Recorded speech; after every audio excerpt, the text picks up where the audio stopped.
بسم الله الرحمن الرحيم الحمد لله العليم الخبير المتقن نظام العالم بلا معين ونصير فسبحان الله الذي حكمته بالغة وعلمه غزير ونعمه واصلة إلى كل صغير وكبير وأشهد أن لا إله إلا الله وحده لا شريك له في نقير ولا قطمير وأشهد أن سيدنا ونبينا وعظيمنا محمد رسول الله الذي دعانا بكتاب منير ودعانا إلى الله بالإنذار والتبشير صلى الله عليه وعلى آله وأصحابه ما دامت الكواكب تسير أما بعد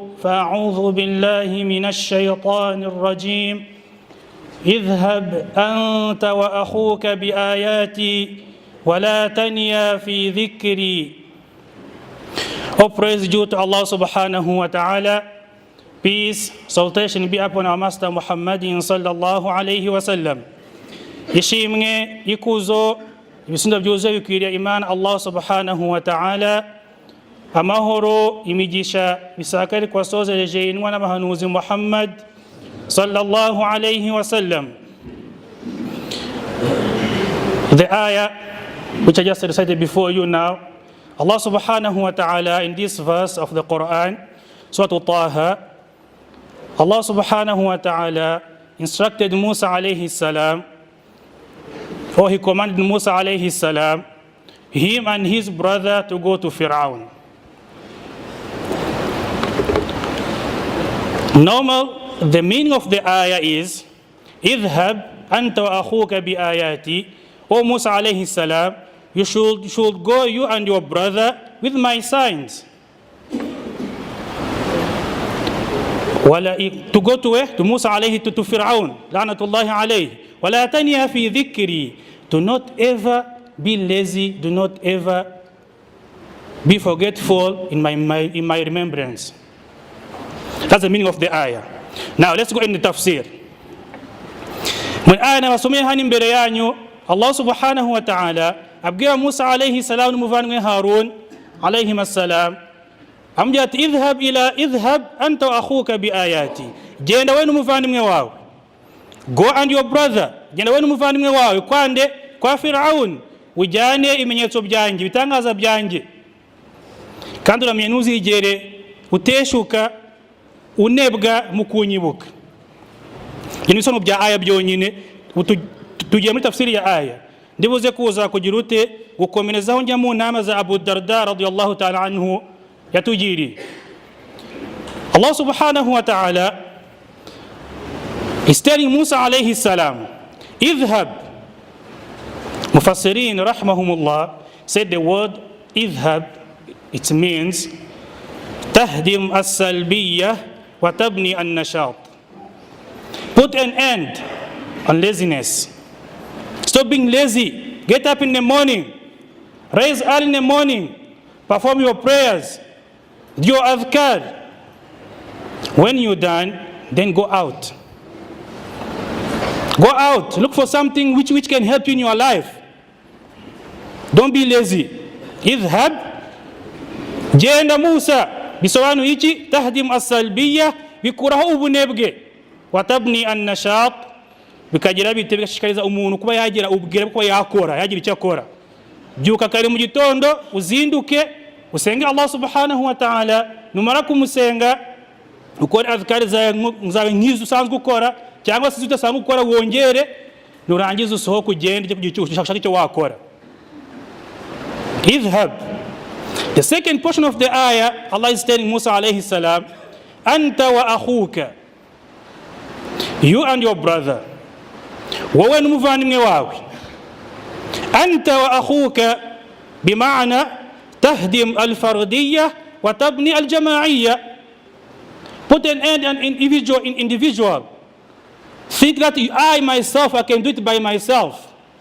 Njewe nabikora ku giti cyane ndihagije, nawe ihagije ubaho.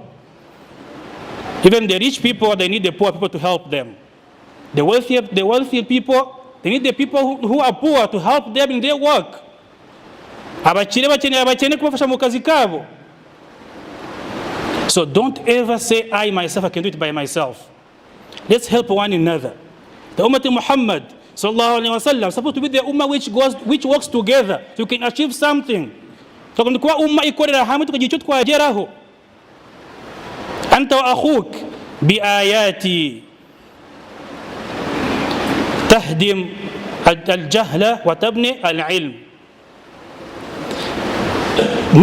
Niba wamaze kubyuka kare wasohotse wagiye ugiye gushaka icyo wakora,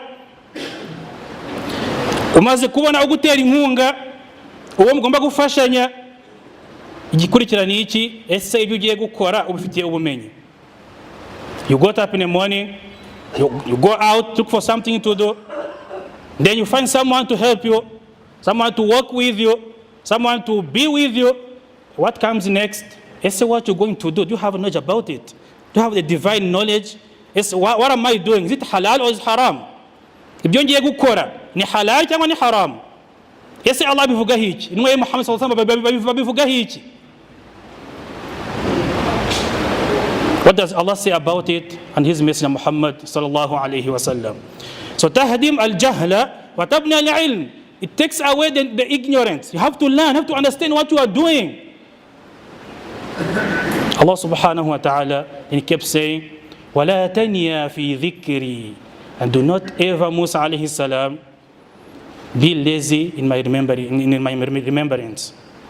Uramenye ntuzanebwe ngo utoshike kuba wanyibuka. Wazindutse kare mu gitondo, ugiye mu kazi, ubonye uwo mufasha na kuba mwagiye cyo mugeraho, mugiye gukora ibyo muzi bili halal, mwagiye kure ibyo Allah atishimiye, igikurikirana iki kugira ngo kugeraho ukigereho, Allah ntuzamuterane kuba wamwibuka. To achieve what you want to achieve, doesn't matter how smart you are, doesn't matter how much money how much money you have, you need Allah in your life. You got up early in the morning, you go to work, you will have someone who's helping or who you are helping.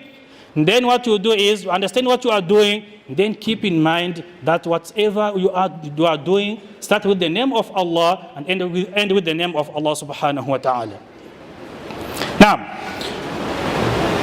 in one part of the Africa, they have the board on the road which is written on, in Africa, a gazelle gets up in the morning, knows that it has to run fast than the fastest lion, otherwise to be eaten up by the lion.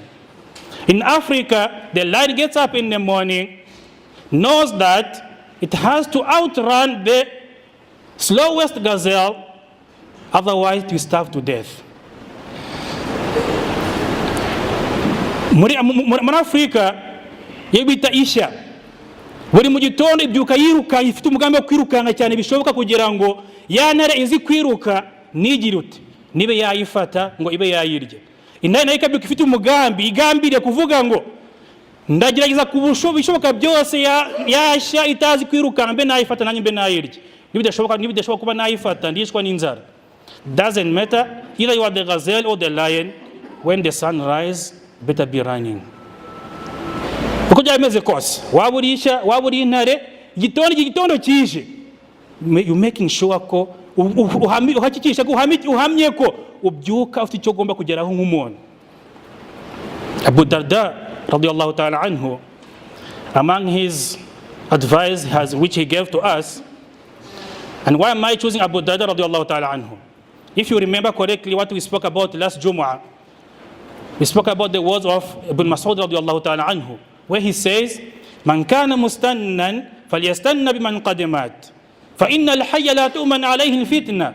Ulaika ashabu Muhammad kanu wallahi afdal hadhihi al-umma wa a'maquha ilma wa aqalluha takallufa. Qawman ikhtarahum Allah suhbati nabiyhi wa iqamati dinihi, fa'rifu lahum fadlahum wa tabauhum ala atharihim وتمسكوا بما استطعتم من أخلاقهم ودينهم فإنهم كانوا على صراط مستقيم."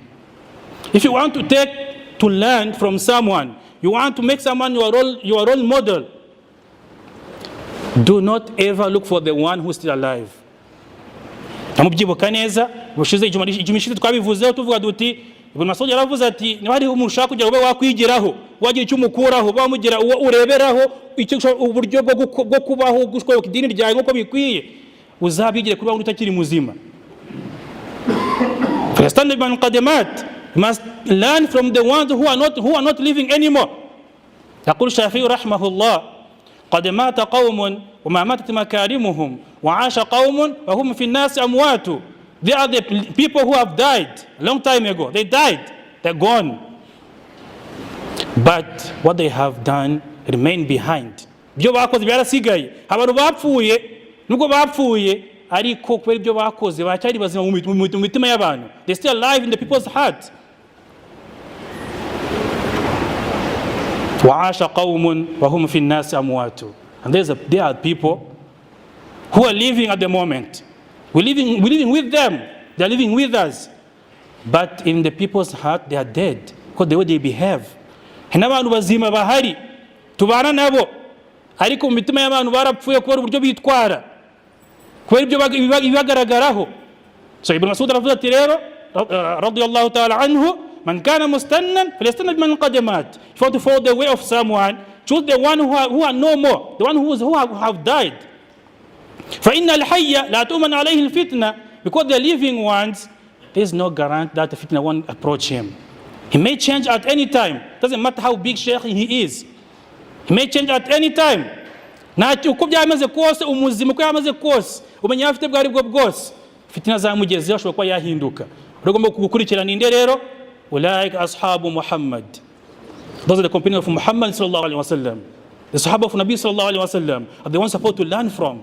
N'abasangizi ba Rasul sallallahu alaihi wasallam ugomba kwigiraho ukareba uburyo babayeho ni gute. Fa'arifu lahum fadlahum, recognize the way they lived, recognize their virtues, menya agaciro bari bafite, ubuhambari bwabo, uburyo Allah subhanahu wa ta'ala yabatatse. Wa kullu wa'ada Allahu al-husna. Allah subhanahu wa ta'ala, each and every one of them, He has promised him to go to Jannah. Bose ko bakabaye Allah basazanyije ijuru, babandi bapfuye bari kuri bawe Rasul sallallahu alaihi wasallam bakamubona bakayina bapfa bari kuri la ilaha illa Allah Muhammadur Rasulullah. Abo nibo tugomba kwigiraho. Natinda mu magambo rero Abu Darda radiyallahu ta'ala anhu, he says حذر مروء أن تبغض قلوب المؤمنين من حيث لا يشعر.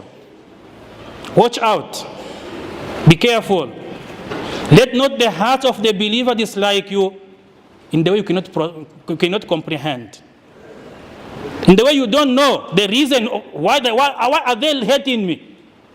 Uramenye ntuzigere wangwa n'imitima y'abemera mana Allah subhanahu wa ta'ala mu buryo wowe utabizi, utazi icyo urukuzira icyari cyo, utazi impamvu. So the man who was sitting in front of him, one of his students, Salim, Abu Darda radiyallahu anhu said to him, atadri ma hadha ya Salim? Do you know why the reason why the people they get to hate you, the past people they get to hate you for no reason? Ese wabuze impamvu abatinya Allah subhanahu wa ta'ala bashobora kuba bakwanga ntacyo ubona ko ntacyo baguhoye. Salim avuga ati la adri, ntabwo mbizi, tell me, I don't know, just tell me what the reason. Then he said to him, al-abdu yakhlu bima'asi Allah azza wa jal fayulqi Allah bughdahu fi qulubi al-mu'minina min haythu la yash'ur. A person, a man, keeps sinning, disobeying Allah subhanahu wa ta'ala in secret. Umuntu ahozaho akora ibyaha yihishe yiherereye, aziko nawe umubona, akibagiza ko alam ya'lam bi anna Allah yara, ese ntazi ko Allah abona. Gusa uko bigenda ni gute, Allah subhanahu wa ta'ala in his sunnah, in his way, he prays in the heart of the believer. He puts in the heart of the believer to hate that person. Min haythu la yash'ur, in the way he cannot comprehend. Abu Darda radiyallahu anhu, he kept saying, Ya ma'ashara ahlul amwal, barridu ala juludikum min amwalikum, qabla an takunu fiha wa nakunu fiha ma'akum sawa. All the assembly of the wealthy people, Ya ma'ashara ahlul amwal, barridu ala juludikum min amwalikum. Cool your skins from the hellfire. yemwe bakire mwahawe umutungo na Allah subhanahu wa ta'ala, muzimye umuriro wa Allah subhanahu wa ta'ala, murinda imibiri yanyu mukoresheje iki? Min amwalikum, mukoresheje imitungo yanyu Allah subhanahu wa ta'ala yabahaye, kuba yabahaye mukoremo mwe mwata kugira ngo mwe mwakwirinda umuriro wa Allah subhanahu wa ta'ala. Mbere ko bigenda bite? Qabla an nakuna iyyakum fiha sawa, before us and you cool your skin from the hellfire, using your money which Allah has given you, before the one who are rich and the one who are poor, they become the same. Yuko umukene n'umukene usanga babaye bamwe, bibaho ryari? Igihe urupfu rukugezeho ugasanga wa mutungo ntacyo kumariye, mu gihe urimo kwita Imana Allah subhanahu wa ta'ala, ahubwo ugiye gusigara kurwanirwamo n'abatarawushatse. Budadazi ati rero, before that time comes, before you leave whatsoever you have been fighting for, before you leave it behind, take out something from it. Spend it in the way of Allah subhanahu wa ta'ala, so that it can help the needy and they can help the masjid of Allah subhanahu wa ta'ala. Before the time comes when you are dying, when the money cannot help you. Abu Darda radiallahu anhu akomeza avuga ati, he kept saying, wailul likulli jamma'in faghirin fahu, woe be to the one, woe be to the one, umuvumo uri kuri wa wundi inde faghirin fahu, his mouth is ever open. Faghirin fahu,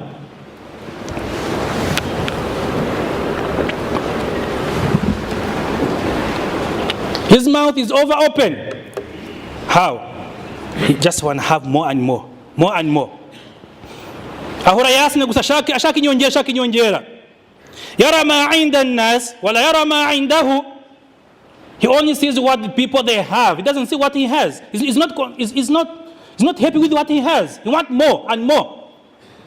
And remember, Nabi sallallahu alaihi wasallam, one of his advice to Abu Hurairah radiallahu ta'ala anhu, he told him, you must look at the one who is beyond you, the one who you have more than. Do not ever look at the one who is above you. Icyakora ni iki? Ahura rero ibyo abantu bafite byinshi kumurusha. Ese hara nzahagera ryari? Ryari nzagera kubyo uriya mu runaka afite, kugira ngo arebe wa wundi arusha, ahubwo arebe wa wundi ufite byinshi kumurusha. Kandi mwe mu nama Rasul sallallahu alaihi wasallam yagiriye Abu Hurairah amubwiye ati, ujye ureba wa wundi uri munsi yawe, ntukareba wundi uri hejuru yawe, unyurwa n'ibyo ufite.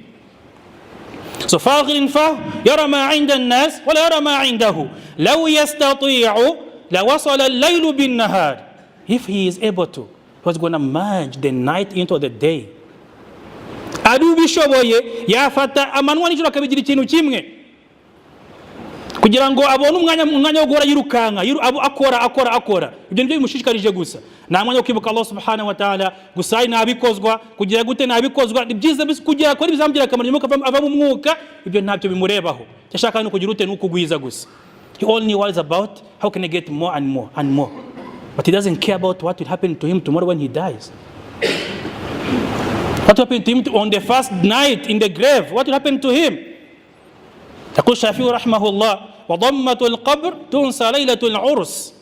The squeeze of the grave, it makes you forget the happiest moment you had on earth. Iyo ugeze mu kaburi, buryo ikaburi gukana cyo kimara kwinjira mu kaburi, bikibagiza ibyishimo wabonye kuri iyi si. So umuntu ashikajwe n'iki?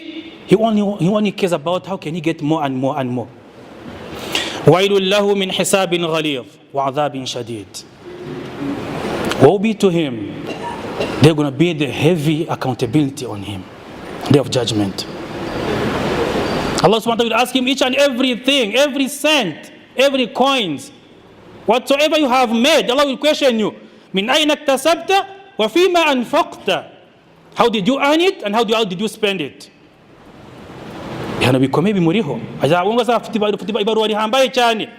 Rasul sallallahu alaihi wasallam atubwiye ati, umuntu ku mutungo Allah azakubaza ibibazo bibiri, wawubonye ute, wawutanze ute.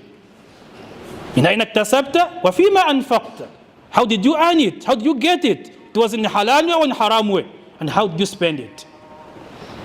It can come from the halal way, then you spend it in the wrong way. That's also Allah will question you, so you have to be careful. Abu Darda radiallahu anhu, then he wrote a letter to Salman radiallahu ta'ala anhu. You all know who Salman is. Salman radiallahu ta'ala anhu, he's the giant.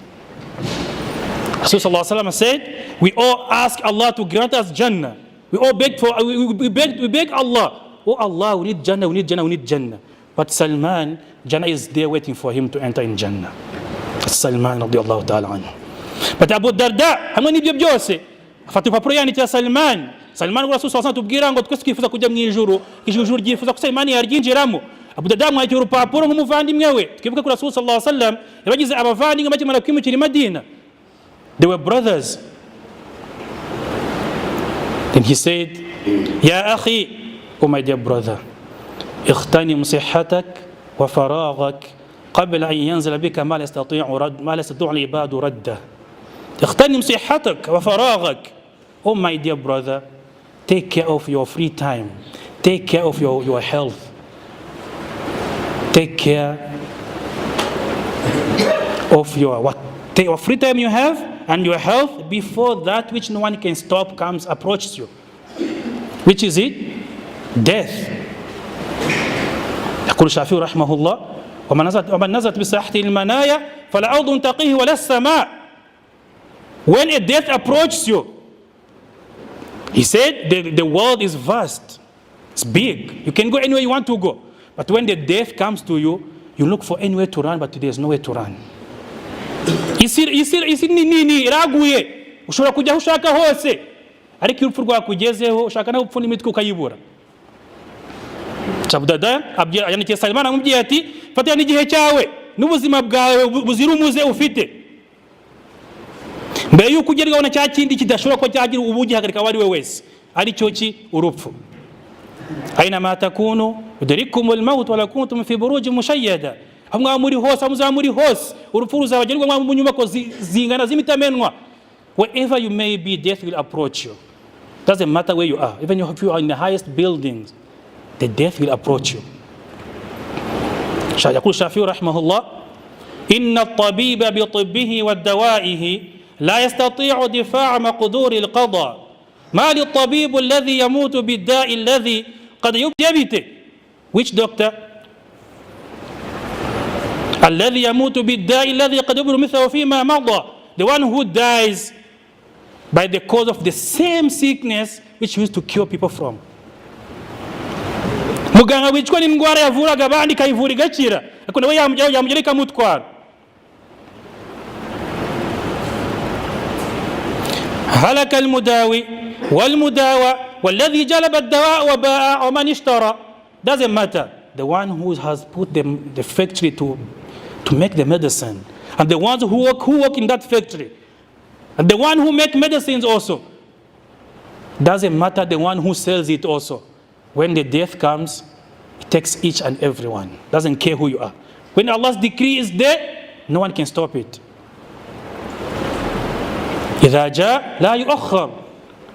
When the death comes, does not wait for anyone, not even a second. Urupfu rwaje ntago nawe rutindiye ngo rwamwikereza na gatoya, hasha wakalla. Musafi ati rero byamugendekeye bitura muganga wagezweho na yandwara yavuraga abandi gakira, ariko we imugezeho nawe iramutwaye. Doesn't matter yaba washize uruganda rukora umuti, yaba bakora ya miti n'abayigurisha, bose urupfu yo yangwari bagezeho abashatse kugira ngo apfe arapfa na waruhagarika. Abu Darda radiallahu anhu keeps going, keeps writing to Salman radiallahu ta'ala anhu. He said, wa ya akhi, oh my dear brother, la tajma' ma la tastati'u shukra. My dear brother, do not ever gather the wealth which you can never be able to thank Allah subhanahu wa ta'ala by using the same wealth you have, same money you have. If you know you're not able to use it by thanking Allah subhanahu wa ta'ala, by spending in the way of Allah subhanahu wa ta'ala, by helping the needy, do not ever run behind it. Muvandimwe Salman, ndakugira inama nkubwira ni uramenye nuzakusanya umutungo utazashobora kuba wawukoresha mu gushimira Imana Allah subhanahu wa ta'ala. Kwa hiyo mpamvu, for what reason? فإني سمعت رسول الله صلى الله عليه وسلم يقول, because I heard Nabi صلى الله عليه وسلم saying in hadith, يجاء بصاحب الدنيا يوم القيامة الذي أطاع الله تعالى. Munubisi mwema Muhammad sallallahu alaihi wasallam imiravuga ngo wawe undi ufite umutungo wandi wari umukire ku isi azaza imbere ya Allah subhanahu wa ta'ala agiye kunyura kuri sirat. That person who are rich on earth, he will be brought by Allah subhanahu wa ta'ala before he crossed the bridge to Jannah. Then he will be brought in front of Allah subhanahu wa ta'ala. Then he will look where he's going to pass. Either you miss a bit to fall in Jahannam. He starts trembling, fearing, scared. Azagira ubwoba bwo kuba yakwambuka ko kubera ko yubashe Allah subhanahu wa ta'ala mu gutanga wa mutungo mu Allah subhanahu wa ta'ala. Azabwirwa ati imdi, don't worry, just go ahead. لقد أديت الحق الذي كان عليك. You have done what you are supposed to do. You have fulfilled your right. Wakoze ibishoboka, wakoze ukuri kugomba warakuranje waragukoze. Ntugire ikibazo. Genda umutungo uri imbere urimo kubyatijana ntugire ikibazo genda. Ngo azahanyura yishimye kubera yagize ate yakoze ibyo Allah yamusabye kuba yakora. وجاء بصاحب الدنيا الذي لم يطع الله سبحانه وتعالى. Then the one who did not obey Allah, using his money he had, his wealth he had, his property he had, he will be brought by Allah subhanahu wa ta'ala. وَمَالُ بَيْنَ كَتْفَيْهِ. Azaba yikoreye wa mutungo we. Azana kwa Allah subhanahu wa ta'ala, aza yikoreye umutungo we. Uri mu bitugu bye. Carrying his wealth on his shoulders. And then to move ahead will be hard for him. Kwa yakomeza ngo imbere bizamukundira. Atangire yifuze kuba yagite kuba yarohama kuba yafa bikarangira. Because remember, keep in mind, he will wish to die, but Allah said in the Quran, لا تدعوا اليوم ثبورا واحدا ودعوا ثبورا كثيرا فسوف يدعوا ثبورا ويصلى سعيرا. Don't wish to die once. Wish to die multiple times. Wish to die many times. It won't help. It won't help. If you did not use your wealth while you still have it on earth at the moment, when you die, it won't help you. Remember, ما عندكم ينفد وما عند الله باق. Whatsoever you have will perish, will finish. You stay on earth, you will go without it. But what you have spent in the path of Allah subhanahu wa ta'ala, that what will help you tomorrow when you pass away. Ibyo mufite byose ibyo mufite hano ku isi byose bizarangira. Mupfe mu bisige basige babirwaniramo. Gusa ibyo watanze mu nzira ya Allah subhanahu wa ta'ala byo bizakugira akamaro ejo hazaza ku munsi w'imperuka. Abu Darda radiyallahu anhu he keeps saying, irhamil yatim wa adinhu mink. Be merciful, be kind to the orphans, and make sure you bring him close to you. Eat with him, share whatsoever you have with him. Abu Darda avuga ati ujye wiyegereza imfubyi zibe hafi yawe, uziyegereze usangire nazo uzihe mu byo wariye, kubera ko فإني سمعت رسول الله صلى الله عليه وسلم يسمى Muhammad صلى الله عليه وسلم I heard Nabi صلى الله عليه وسلم saying, when a man came to him was complaining about his heart, he cannot cry, his heart has gone hard, became like a rock. Umutima wabaye nk'ibuye ntabwo yarira Allah subhanahu wa ta'ala bishoboke. Asambye ati kugira ngo umutima wawe worohe ujye unyuza akaboko kawe hejuru ku mutwe w'imfubyi. Bivuze ngo ujye ugira ute, ujye umufasha uko bishoboye, umuhoza amarira. Pass your head over the orphan, help them, keep them with you, make them happy as your kids, so that will soften your heart. بارك الله لي ولكم بالقرآن العظيم ونفعنا إياكم بالآية والذكر الحكيم. أقول قولي هذا واستغفر الله لي ولكم ولسائر المسلمين فاستغفروه إنه هو الغفور الرحيم وهو البر الكريم. بسم الله الرحمن الرحيم. الحمد لله الذي خلق الخلق ليعبدوه وحبب إليهم الإيمان ليذكروه وأسبغ عليهم نعمه ظاهرة وباطنة ليشكروه. صلى الله عليه وعلى آله وأصحابه الذين صحبوه ونصروه إلى يوم الدين وبعد.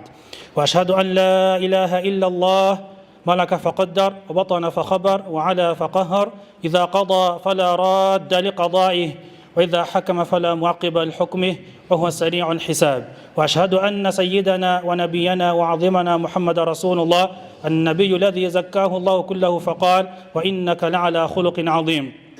صلى الله عليه وعلى آله وأصحابه ما دامت الكواكب تسير. أما بعد، عباد الله، اتقوا الله تعالى واعلموا أن الله تعالى أمركم أن تصلي وتسلم على حبيبه المصطفى، فقال جل ذكره بعد أعوذ بالله من الشيطان الرجيم: إن الله وملائكته يصلون على النبي يا أيها الذين آمنوا صلوا عليه وسلموا تسليما.